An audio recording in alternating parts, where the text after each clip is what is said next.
Capítulo 18. La vida diaria y la motivación interior de las autoridades delegadas. En Marcos capítulo 10, versículos del 35 al 45 dice: Entonces Jacobo y Juan, hijos de Zebedeo, se le acercaron diciendo: Maestro, querríamos que nos hagas lo que pidiéremos. Él les dijo: ¿Qué queréis que os haga? Ellos le dijeron: Concédenos que en tu gloria nos sentemos el uno a tu derecha y el otro a tu izquierda. Entonces Jesús les dijo: No sabéis lo que pedís. ¿Podéis beber del vaso que yo bebo o ser bautizados con el bautismo con que yo soy bautizado? Ellos dijeron: Podemos. Jesús les dijo: A la verdad, del vaso que yo bebo, beberéis, y con el bautismo con que yo soy bautizado seréis bautizados. Pero el sentaros a mi derecha y a mi izquierda no es mío darlo, sino aquellos para quienes está preparado. Cuando lo oyeron los 10, comenzaron a enojarse contra Jacobo y contra Juan. Mas Jesús, llamándolos, les dijo: ¿Sabéis que los que son tenidos por gobernantes de las naciones se enseñorean de ellas, y sus grandes ejercen sobre ellas potestad? Pero no será así entre vosotros, sino que el que quiera hacerse grande entre vosotros será vuestro servidor, y el que de vosotros quiera ser el primero será siervo de todos. Porque el Hijo del Hombre no vino para ser servido, sino para servir, y para dar su vida en rescate por muchos. Bebamos del vaso del Señor y seamos bautizados con el bautismo del Señor. Raras veces mientras estaba en la tierra, nuestro Señor enseñó a la gente a estar en autoridad, ya que no era este su propósito al venir al mundo. El pasaje más claro en que el Señor dio instrucciones sobre la autoridad es este en que encontramos en Marcos 10. Si alguien desea saber cómo estar en autoridad, debe leer este pasaje. El Señor nos muestra aquí el camino a la autoridad. Todo comenzó con Jacobo y Juan. Ellos ansiaban sentarse a ambos lados del Señor en su gloria. Conociendo la impropiedad de tal petición, no se atrevieron a expresarla directamente, sino que astutamente propusieron que el Señor les concediera lo que iban a pedir. Querían obtener primero una promesa del Señor, pero el Señor no les prometió nada. En vez de eso, les preguntó qué querían que les hiciera. Y ellos le dijeron: Concédenos que en tu gloria nos sentemos el uno a tu derecha y el otro a tu izquierda. Tal petición tenía dos significados. Primero, estar cerca del Señor, y segundo, tener más autoridad. Era justo que desearan estar cerca del Señor, pero su petición implicaba mucho más que eso al desear tener más autoridad en la gloria que los otros 10 discípulos. ¿Cómo les respondió el Señor? Ya que antes les había preguntado qué querían que les hiciera. Ahora les dice que no saben lo que piden.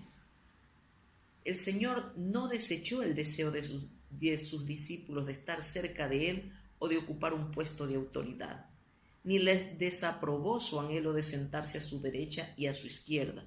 Simplemente les contestó que tenían que beber del vaso que Él bebía y ser bautizados con su bautismo antes de poder sentarse a su derecha y a su izquierda. Jacobo y Juan creían que podían conseguir lo que querían por el simple hecho de pedirlo, pero el Señor les respondió que esto no se conseguía pidiendo, sino bebiendo de su vaso y recibiendo su bautismo. Es evidente, por lo tanto, que a menos que los hombres beban del vaso del Señor y reciban su bautismo, no pueden acercarse a Él ni tener autoridad. ¿Qué son el vaso y el bautismo del Señor? ¿Qué significado tiene el vaso copa del Señor? En el huerto de Getsemaní, cuando le fue presentada una copa, el Señor oró diciendo: Padre mío, si es posible, pase de mí esta copa, pero no sea como yo quiero, sino como tú. Lo dice en Mateo capítulo 26, versículo 39. En ese momento, la copa y la voluntad de Dios no eran una todavía. Se podía quitar la copa, pero no se podía cambiar la voluntad de Dios. Podría ser que el Señor no necesitara aún beber la copa, aunque Él deseaba hacer la voluntad de Dios en todo sentido. Su actitud era esta: si fuera la voluntad de Dios que él bebiera la copa, la bebería, pero si no era la voluntad de Dios, no bebería la copa. Tal actitud nos mueve a adorar a Dios. Lo que el Señor enfatizó en el huerto fue si la copa era o no la voluntad de Dios. Luego de orar así 3 veces, supo que la copa y la voluntad de Dios eran una sola cosa. Por eso dijo prontamente: la copa que el Padre me ha dado, ¿no la he de beber? Lo dice en Juan capítulo 18, versículo 11. En el huerto todavía existía la posibilidad de que la copa pasara de él, puesto que ésta y la voluntad de Dios aún tenían que unirse. Después de esta experiencia en el huerto, sin embargo, el Señor supo que la copa era una sola con la voluntad de Dios. Por lo tanto, fuera de Getsemaní, la copa ya era una sola con la voluntad de Dios. Era una copa que el Padre le había dado y que él tenía que beber. Esta es una lección espiritual muy profunda. Al principio el Señor no tenía ningún interés en la cruz, más bien estaba ocupado en hacer la voluntad de Dios. Aunque su crucifixión era tremendamente importante, todavía no podía sustituir a la voluntad de Dios. La cruz en la cual Él murió en rescate por muchos no puede superar la voluntad de Dios. Él no viene a ser crucificado sino a hacer la voluntad de Dios. Esta es superior a la cruz. Por lo tanto, la crucifixión del Señor no es por causa de la cruz, sino por hacer la voluntad de Dios. Él fue crucificado por consideración al Padre. No tenía ninguna relación directa con la cruz. Su única relación directa era con la voluntad de Dios. Él optó por la voluntad de Dios, no por la cruz. En consecuencia, el beber la copa significaba su sujeción a la poderosa autoridad de Dios en obediencia a la voluntad del Padre. Así pues, él preguntó a Jacobo y a Juan: ¿podéis beber del vaso que yo bebo? Muchos pueden relacionarse con la consagración, el sufrimiento o la obra, pero debiéramos mantenernos en relación directa solamente con la voluntad de Dios. Hay quienes al estar comprometidos en la obra no sirven para nada más. Llegan a estar tan ligados a ella que les demanda toda su atención. Ya no pueden aceptar nada más de la voluntad de Dios. Insisten en seguir hasta el fin, ya que no trabajan por la voluntad de Dios, sino por la obra. No sucede así con el Señor. Tan decidido estaba a hacer la voluntad de Dios que hasta consideraba posible que no fuera crucificado. Sin embargo, una vez que le fue evidente que en su caso la voluntad de Dios sí era la cruz, la aceptó de inmediato, haciendo caso omiso de sus indecibles dolores. Por eso les preguntó a Jacobo y a Juan: ¿podéis rendiros a Dios como yo? Este es el vaso del Señor. Los que obedecen a Dios se relacionan únicamente con la voluntad de Dios. Todo lo demás está sujeto a cambio. Antes de hacer la voluntad de Dios, deben someterse primero a su autoridad. En el huerto de Getsemaní, el Señor llega a la cumbre de su obediencia. No confunde la copa con la voluntad de Dios. El objeto de su obediencia es la voluntad de Dios, no es la copa su objetivo. Él siempre obedece a la voluntad de Dios porque considera que ésta es superior a todo. No es la obra ni el sufrimiento, y ni siquiera la cruz, sino la voluntad de Dios. El Señor parecía decirles a Jacobo y a Juan: el poder sentaros o no a mi derecha y a mi izquierda depende de que bebáis de mi vaso, que en este caso es la absoluta obediencia a la voluntad de Dios. ¿Y qué significa el bautismo del Señor? Este no se refiere al bautismo en el río Jordán, puesto que este último era un suceso pasado. No, se refiere al futuro, a su muerte en la cruz. De un bautismo tengo que ser bautizado, dijo el Señor, y cómo me angustio hasta que se cumpla, lo dice en Lucas capítulo 12, versículo 50.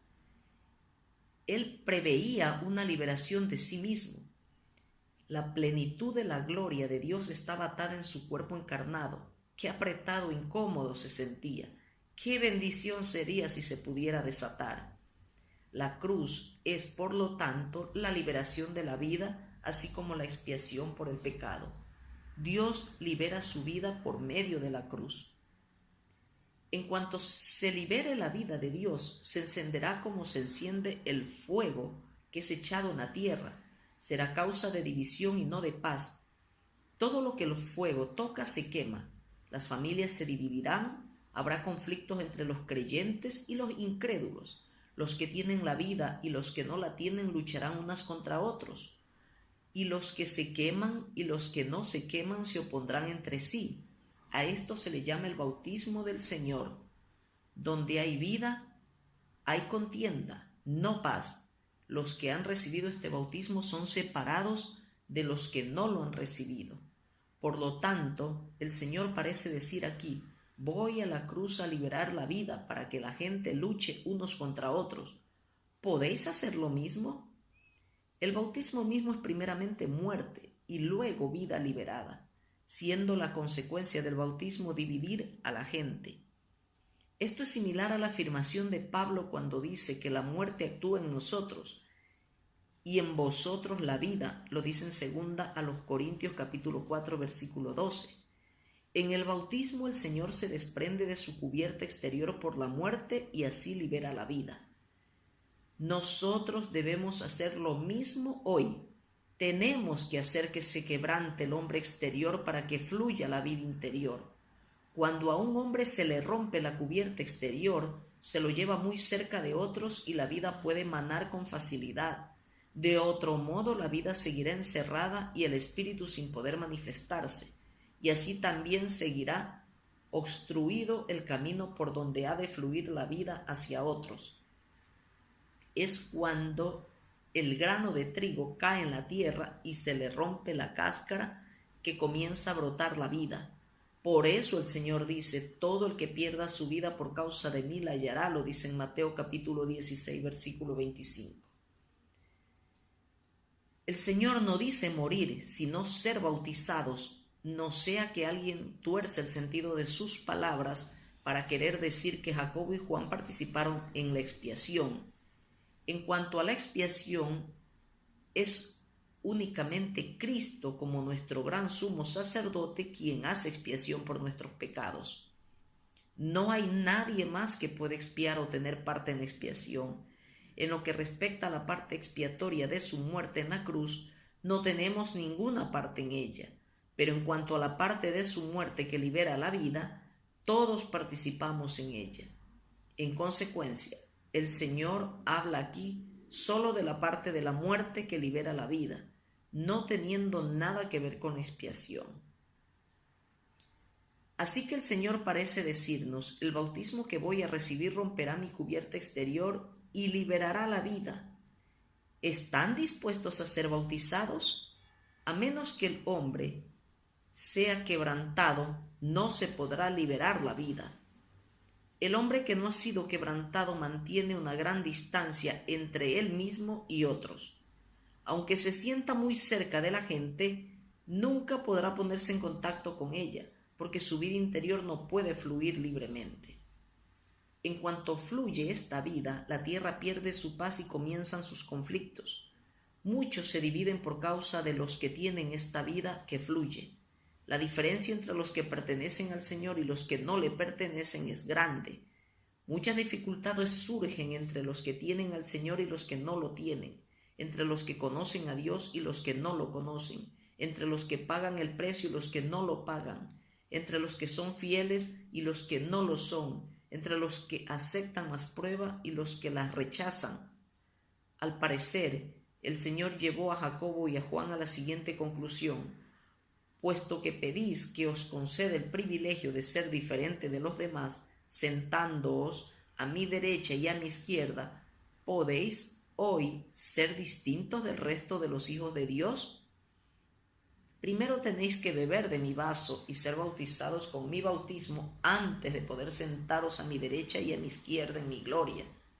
Y presuntuosamente Jacobo y Juan contestaron: podemos. Aún así, el Señor no les prometió los codiciados asientos de su derecha y de su izquierda. Aunque su petición fuera incorrecta, el Señor tenía que darles la respuesta correcta. Su pensamiento es este: a menos que un hombre beba del vaso del Señor y sea bautizado con su bautismo, no puede sentarse a su derecha ni a su izquierda. Y aunque beba y sea bautizado, no puede sentarse a su lado, puesto que esos lugares son para aquellos a quienes Dios se los ha preparado. La autoridad no consiste en imponerse, sino en servir humildemente. Siguiendo con la enseñanza de la autoridad, el Señor llamó a sus discípulos y los instruyó sobre las cosas futuras de la gloria. Les dijo que entre los gentiles los hombres procuran la autoridad para dominar a otros. Está bien que procuremos la gloria futura, pero no debemos pensar en dominar o imponernos a los hijos de Dios. El hacerlo nos haría caer en el estado de los gentiles, pues los deseos de ellos son dominar y ejercer autoridad. Tal espíritu debe ser desalojado de la iglesia. Los que el Señor utiliza son los que conocen su vaso y su bautismo. Al beber de su vaso y recibir su bautismo, tendremos naturalmente autoridad. No debemos procurar dominar exteriormente a los hombres, por lo tanto debemos echar de nosotros este espíritu de los gentiles. De otro modo, seremos incapaces de guiar a otros. No se debería dar autoridad a quienes procuran ejercerla, puesto que Dios nunca les da autoridad a tales personas. Cuanto más domine el espíritu de los gentiles a una persona, tanto menos puede utilizarla. Pero por extraño que parezca, es al que siente su incompetencia que Dios le da autoridad. Esta es la manera de actuar del Señor, y esta debiera ser también la nuestra. Jamás debemos ser como los políticos que se ocupan del arte político de la diplomacia. A nadie debemos darle un puesto por temor de que si no se lo damos se puede rebelar. En la casa de Dios el modo de obrar debe ser espiritual y no político. Aunque nuestra actitud sea cortés y tranquila, tenemos que ser fieles delante de Dios. El hombre tiene que postrarse delante de Dios antes de que se lo pueda utilizar. Siempre que se exalta a sí mismo, Dios lo rechaza. Qué distinta es la autoridad que hay entre los gentiles que la que existe en la iglesia. La primera gobierna por la posición, pero la segunda lo hace por el ministerio de la vida espiritual. Es desastroso que la iglesia caiga en el estado de los gentiles. La iglesia debe mantenerse estrictamente separada de ellos. Si alguno de nosotros se considera competente para ser autoridad, es el menos calificado para hacerlo. Tenemos que mantener esta sensibilidad en nuestro medio. Para ser grande hay que ser servidor. La autoridad que Dios designa debe tener un fundamento espiritual. Debe beber del vaso, esto es, obedecer en todo sentido la voluntad de Dios, y debe recibir el bautismo, esto es, aceptar la muerte para liberar la vida. Además, no debe tener la intención de ejercer la autoridad, al contrario, debe estar preparada para servir de servidor y siervo de todos. En otras palabras, por una parte tiene un fundamento espiritual y por la otra el espíritu de humildad. Puesto que tal persona no procura ser autoridad, Dios puede utilizarla como tal. No corresponde hablar de autoridad si no se bebe del vaso y se recibe el bautismo.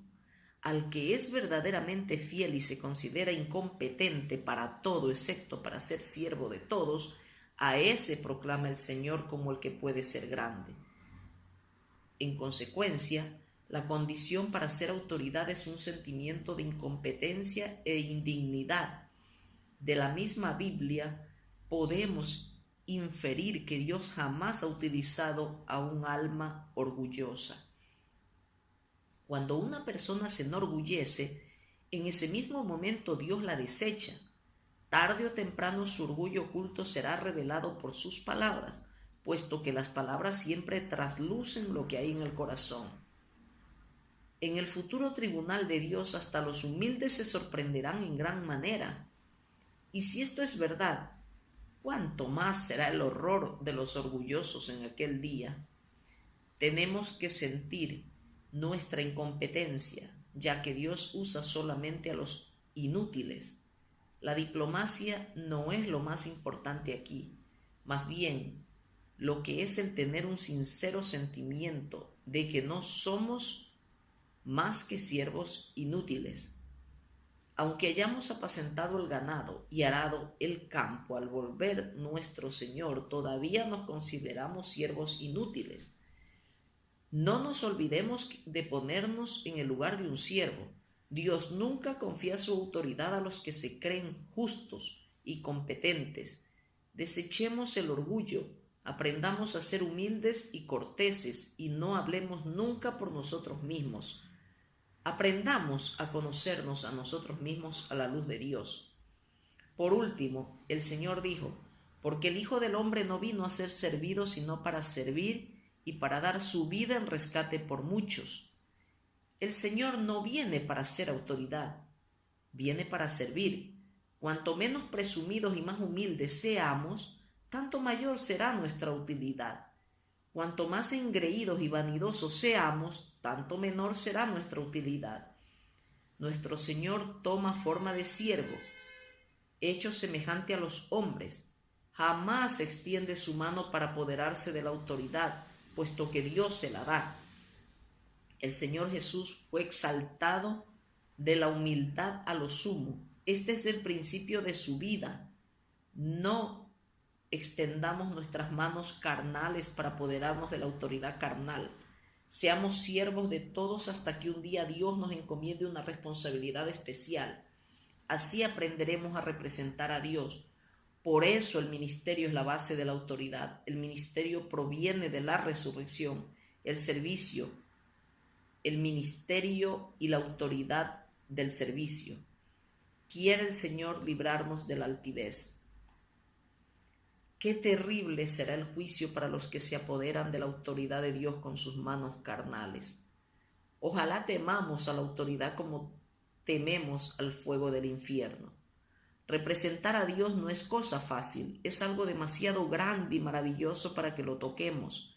Tenemos que andar estrictamente en el camino a la obediencia.